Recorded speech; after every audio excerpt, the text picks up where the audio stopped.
لكني سأعطيك بعضا من أوصاف الآلام والآثار التي تشعر بها بعض الناس ويتعايش معها، ولربما هي العين أو هي الحسد. تلاحظ التثاؤب المستمر دائما، خاصة إذا دخل الصلاة يتثاؤب دموعه تصب. لا إياك والوسوسة، أنا أقول الأمر لا إياك والوهم. أقول هذه الأعراض إذا فيك بس اقرأ المعوذتين مع الفاتحة وتنتهي، أو أنك تأخذ أفضل راقي الآن أعطيك رقمه وتسجله. التجشؤ الدائم، البكاء بدون سبب، اصفرار الوجه، السفعة صفرة مع السمرة، النحافة غير مسببة، تلقاه دائما ينحل ولكن هو لا يعرف السبب، لا سكر ولا ضغط، إنما هو يشعر بعدم بفقدان الشهية ولا علة مرضية. العزلة وعدم حب الناس يسمونه الرهاب، عدم الرغبة في الطعام والجماع والاجتماع، دائما بعيد عن الناس. أيضا الأمراض العضوية المفاجئة تنزل جميع، سكر مع ضغط مع كوليسترول مع جلطة، وتلقاه متلخبط وكل ما عالجوا شيء سكر 700 و600 ثم يرجع 80، عنده هبوط. ارق نفسك مع أخذ العلاج، لا أقول اترك العلاج، احذر، عالج بدنا عضويا وعالج نفسانيا. ولذلك لو فيه واحد عنده سيارة وعانها إنسان وصار عليه حادث، ايش نقول له؟ اقرأ عليها لين تسمكر؟ لا، سمكرها الله يحفظك، واقرأ على نفسك لا يأتيك حادث ثاني. يعني أنك تحتاج إلى أيضا الدوار، بعضهم يشعر بدوار دائم. أيضا ترك الأعمال بعد بدايتها، يبدأ متحمس ثم يترك العمل، يبدأ في مشاريع كثيرة ما يختم منها شيء، دائما الله يعظم أجره. إذا بدأ في شيء، إذا زرع الرجال وبذر وتوه مسنبل ترك الرشاش الله يجزاه خير، عمر ويبغى يشطب ترك آخر مرحلة من المراحل، يخطب ويتملك ويخاف يدخل، يقعد 2 والمرأة في ذمته ما استطاع أن يدخل عليها، وهكذا. أيضا الخمول والكسل، كان نشيطا وبات كل أمر يسويه يتعب، إذا طلع مشوارين رجع تعبان كأنه صاعد إلا جبل، وكان أول نشيط. كذلك أيضا العصبية، الغضب، وهو من أكثر آثار العين، دائما أول حليم، أبو محمد حبيب لو يطيح جدار جنبه ما التفت، حليم. والحين الآن إذا ركب السيارة يلعن كل من اسقط عليه، ونمسك أحد في فرامل في وجهه أرسل له كلمة الشيطان. وإذا الشاهي عطونا الشاهي، تأخر الشاهي قليل، الفناجيل والبيالات سبقت 2 المرأة مساكينة.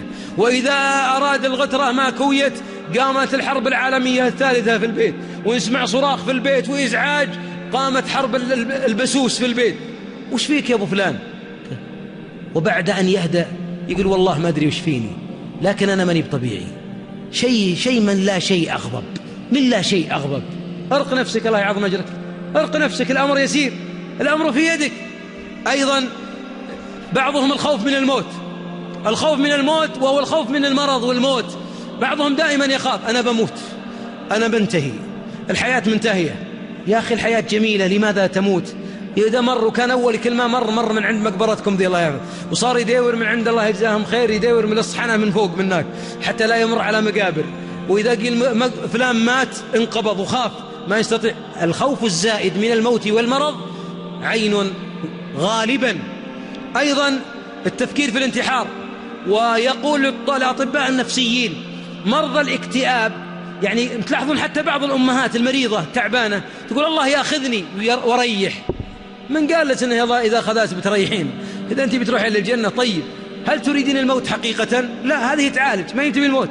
وبعضهم يفكر في الانتحار، هل الموت راحة؟ هل الخلوص؟ لا، هي عين تلاحقك فجعلتك ضيق النفس. الشيطان يريدك أن تيأس، ولا ييأس من روح الله إلا القوم الكافرون. أيضا التقيؤ الدائم، وخاصة عند الرقية، إذا رقاك إنسان بدأ يتقيأ، بدأ يقول أنا بدأت تقول طلع اللي فيه لا حرج، إذا رقاه زاد عرق، تثاؤب، بكاء، إسهال، قيء، هذا طيب وأثر من آثار العين يخرج بذلك. أيضا الصداع، بعضهم عنده الصداع نصفي دائما، خاصة النصفي، دائما ماسكه راسه. البنادول يشتريه أكثر من الخبز والحليب واللبن، تلقى سيارته فوق الطبلون بنادول وفي جيبه، ويأكل ولا يخف. أخي الحبيب، عليك بالحجامة مع الرقية، الحجامة مع الرقية. الرسول صلى الله عليه وسلم عند الصداع احتجم بأبيه وأمي عليه الصلاة والسلام، احتجم. هذه إذن أثر من آثار العين، وغالبا أثر يخرج بإذن الله بالرقية. هذه بعض أعراض العين، ولا أدعو إلى الوسوسة ولا إلى الوهم، لكننا في زمن كثر فيه أعداء النعم، وتغيرت بعض حياة الناس ولا يعرف من أين أصيب، وبعضهم يئس من الحياة ومن العافية، مع أنه لربما كانت عافيته تحت يده وبين يديه.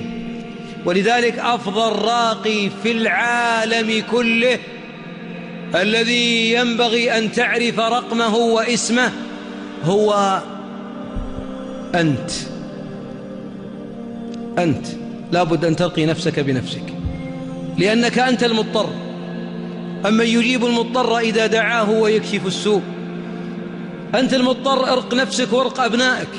حبيبنا كان يعوذ الحسن والحسين قبل نزول المعوذتين بقوله عليه الصلاة والسلام: كلما أراد الخروج: أعيذكما بكلمات الله التامة من كل شيطان وهامة ومن كل عين لامة.